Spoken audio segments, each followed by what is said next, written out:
Imana ntiraba nk'abantu kandi ikora nk'abantu. Haleluya, haleluya. Imana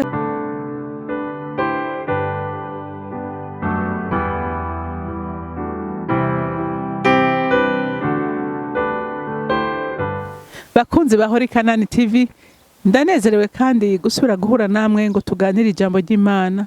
Ariko imbere ko dutangura kuganira reka tubanze dusenge. Nje imbere yawe mwami Imana nguhimbaza ngutazira nifatanye n'ivyaremwe byose bidahengeshanya kugushima no kugushira hejuru.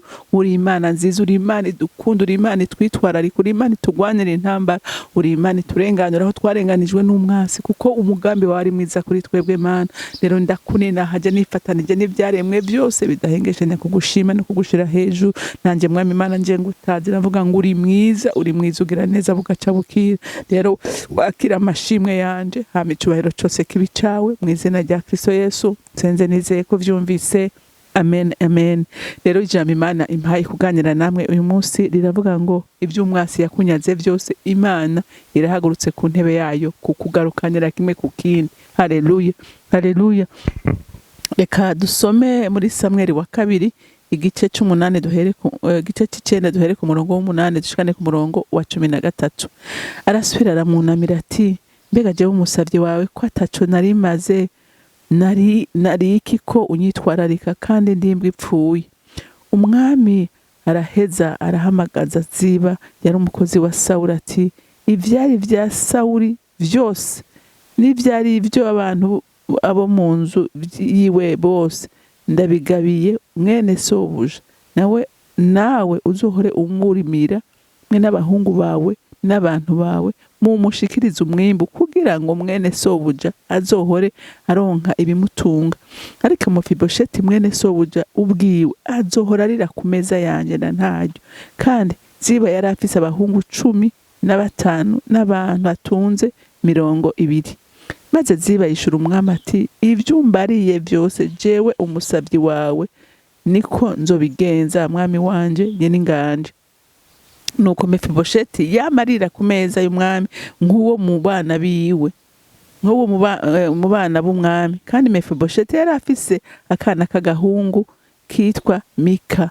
Nuko abo mu rugo rwa Ziba bose baba abantu ba Mefibosheti. Nuko Mefibosheti aba i Yerusalemu kuko yamarira ku meza y'umwami, kandi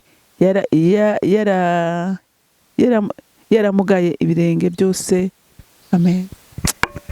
Ariko nkunda Imana nkunda Imana uko Imana nitoranya ku butoni.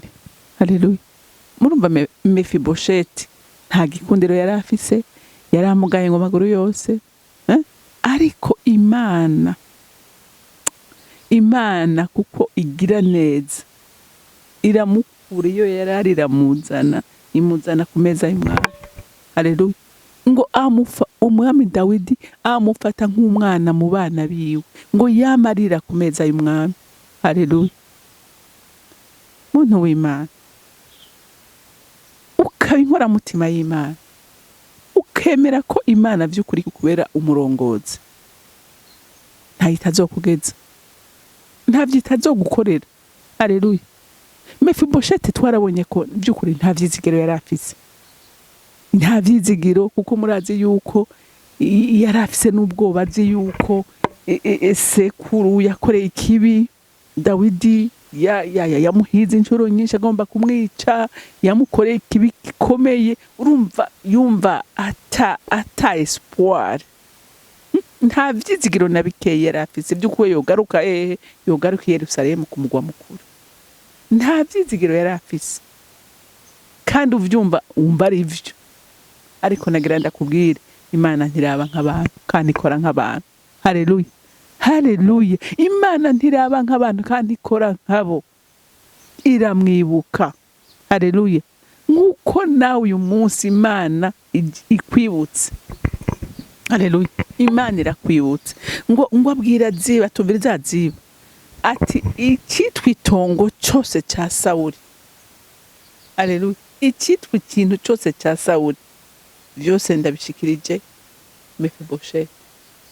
Ati, urugo rwawe kujya wakorera umwami, nawe n'abahungu bawe n'abantu bose utunze mu rugo, mugiye kubabaja ba Mefibosheti, muzohora mumurimira, ati umwimbu wose muwuzane mu rugo rwiwe. Haleluya. Ati mubizane byose mu rugo rwe, atakintu kimwe gihaze. Ati nawe ati bagiye guhorarira ku meza yanje. Muntu w'Imana, hari ahantu Imana icisha umuntu, hari ahantu igucisha kugira ngo uzuhorurira ku meza y'Imana. Haleluya. Uyizigiye atakintu kimwe gishobora kuguhungabanya. Mefibosheti ntiyumva ko yoshobora kurira ku meza y'umwami, yariraba nuko ameze, akibuka amateka, akabona ko bitokunda. Ariko Imana ntikangwa n'amateka, Imana ntikangwa n'igihagararo, Imana ntikangwa nuko umeze, ariko ikikanga umutima. Imana ni umutima ufise. Haleluya. N'ubwizigirwa buri muri wewe. Mefibosheti yiyita imbwa ipfuye, ntiyise n'imbwa ibona. Mumbe akera ko yisuzugura. Haleluya. Yarisuzugura. Ati imbwa ipfuye ushobora kwitwararika gute? Ushobora kwemera ko gendera ku meza yawe bigenze gute? Haleluya. Iyo Imana ikugarutseko, iyo Imana ikugarutseko, igusuka ku umugisha wayo, igusuka ku gikundiro cyayo, igusuka ku ubwiza bwayo, ugatangara. Haleluya. Ugatangara, utangazwa n'ibyo gukoreye. Muntu w'Imana, nukuri ndagomba kugutera intege, ndagomba kukuremesha, ndagomba kukubwira ngo ibiguca intege, ibikwihebesha, bituma udashaka kwihangana, bituma wumva umengo ibyawe ntibigushoboka, ndabizi birahari. Ariko hamwe uhanze amaso ibyo, byo babe babajura umwana w'Imana. Reka guhanga amaso ibyo. Haleluya. Aya majambo dusoma ngaha muri Bibiliya naye kudutera intege natwe. Aba bantu babaye, ibi byabayeho, si imigani, si bitito, oya, ni ubuzima bwabayeho. N'abantu babayeho, bahuye n'izi ntambara, baciye muri izi ntambara, ariko Imana ibagirira neza. Haleluya. Imana yacu rero ntihindura imikorere yayo. Ngo ni Imana idahinduka, uko yari ejo ni kuri n'uyu munsi, kandi niko zohora ibihe byose. Uko yatabara, uko yagirira neza abantu, uko yacira inzira abantu batabona aho guca, ni kwiko ibikora n'uyu munsi. Haleluya. Igihambaye ni kimwe, ni ukuba umwizigirwa. Iri jambo urimenye, urishire ku mutima. Imana ntizogusuka ko umbe, ntizokugarurira ibyawe utanayizi. Wewe wabona umuntu akugirira neza mutanazinanye. Haleluya. Haleluya. Imana izokugirira neza, Imana izokubohorera abawe, Imana izoguhorera bya bindi uzi ko byarangiye, uzi ko bitagishoboka, uzi ko atanzira rimwe ihari. Imana ntibura inzira, ifise inzira ibihumbi n'ibihumbagiza byo gutabara. Haleluya. Ifise inzira ibihumbi n'ibihumbagiza byo gutabara. Twarabonye ko Mefibosheti yari yarihebuye, yari yiyakiriye, aravuga ati nta kundi, umwana yarerewe ibwami, akisanga ari kumuja wa se.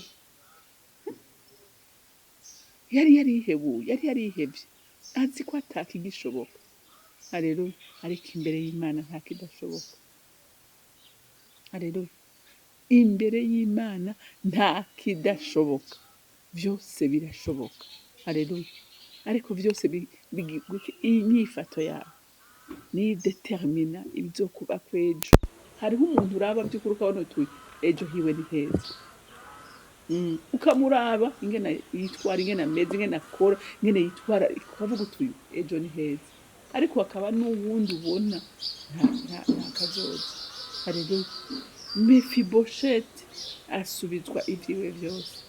Nawe muntu w'Imana, isengesho ngusengera nanjye nisengera, nuko Imana data rugira byose umuremyi w'ijuru n'isi yo gusubiza bya bindi byose, bya bindi zigezariye, bya bindi umwansi yononye. Haleluya. Imana yisidukire ku ntebe yayo, ibigusubize byose kimwe ku kindi.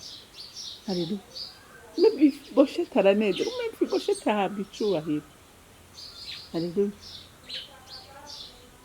Natwe uyu munsi nta kintu gikwiye kudutera ubwoba, nta kintu gikwiye kuduhungabanya. Haleluya. Iyakoreye ibi Mefibosheti ntahiraja, ntiranahinduka, kandi ntigira n'ishusho yo guhinduka. Ahora ari umwizigirwa iminsi yose. Ibyo ivuze irabikora, ibyo ivuze irabishitse. wiwe hagarara ku isezerano wavuganye nayo gusa. Haleluya. Ubiberizamu. Niga hariho abantu akubwira ngo arafise isezerano, umugabo wararaba inyifato yiwe ugasanga ntasa n'umuntu afise isezerano. Haleluya. Mbega urabona umuvyeyi yafise inda ariyengenge aribungabunga, hari ibyo atafata, hari ibyo atanywa, hari ibyo atarya, hari ukuntu yitwara. Rero nawe igihe ufise isezerano ry'Imana menya ngo utwaye amabanga akomeye, kandi ayo nayo umwasi ari ku ruhande kugira yagwanye ntacike. Haleluya. Ariko biragusaba kugendera mu nzira y'Imana. Haleluya. Biragusaba kugendera mu nzira y'Imana. Imana yo siyo yananiwe, Imana siyo yabuze inzira. Oya. Rero ijambo ry'Imana rikuganje nanjye rimfashe, twese ridukomeze tumenye ko Imana ihagurutse ku ntebe yayo kukugirira neza. Haleluya. Uko yagiriye neza Mefiboshethi akasigara abona abakozi bahindiwe, yari ahantu peride, ahantu hatawe, ariko igitondo kimwe amateka yo agahinduka. Nawe uyu munsi amateka yohinduka ubunyene, abantu bagasigara batangara bakavuga ngo mbega Renilde byagenze gute. Haleluya. Nawe ushire mu izira ryawe urishiraho uvuga ati bagatangara ati mbega Claude byagenze gute, Sophia byagenze gute. Haleluya. Ko twaheruka ameze uko. Haleluya. Imana yarahaciye, aho iciye ibintu birahinduka. Haleluya. Ivyapfuye birazuka, ibyaboze birasubira kugira ubuzima uko yahaciye. Rero ndakwifuriza muntu w'Imana ko Imana ici wawe, Imana ici muri bya bindi gwawe. Haleluya. Ibitunganye byose neza. Imana yo mwijuru bampera umugisha. Uri Imana y'imbabazi, uri Imana y'urukundo, uri Imana atawutokura umuntu. Mwami Imana we kura ku cyambu kicarikana n'ibikomangoma, we nta kintu na kimwe kigusoba, nta n'ikigutera ubwoba. Iyo uje gukora Mwami ukora uko wateguye. Ndagushima kandi ndakuninahaza ko ata muntu n'umwe yakwizeye, nta n'uwagukoreye ngo aze yikoreye amaboko. Genda isezerano dufise nk'abana bawe, kandi uravuga neza ngo nta mavi yagupfukamiye azokwigera kugwa n'isoni. Ndagushimira ko abakwizeye tukazokugwa n'isoni, tuzobona ukugira neza kwawe mu isi y'abari, kuko ari ryo sezerano dufise, kandi nawe tukaba tuzi kudahinduka kandi udahindurwa n'ibibi. Nkuru n'umuziki w'isi yose, icubahiro cyose n'amashimwe yose aba yawe. Nkaba ndabisenze ndabyizeye ko byumvise mu izina rya Kristo Yesu. Amen, amen. Mwarahezagiwe, mugire umunsi mwiza.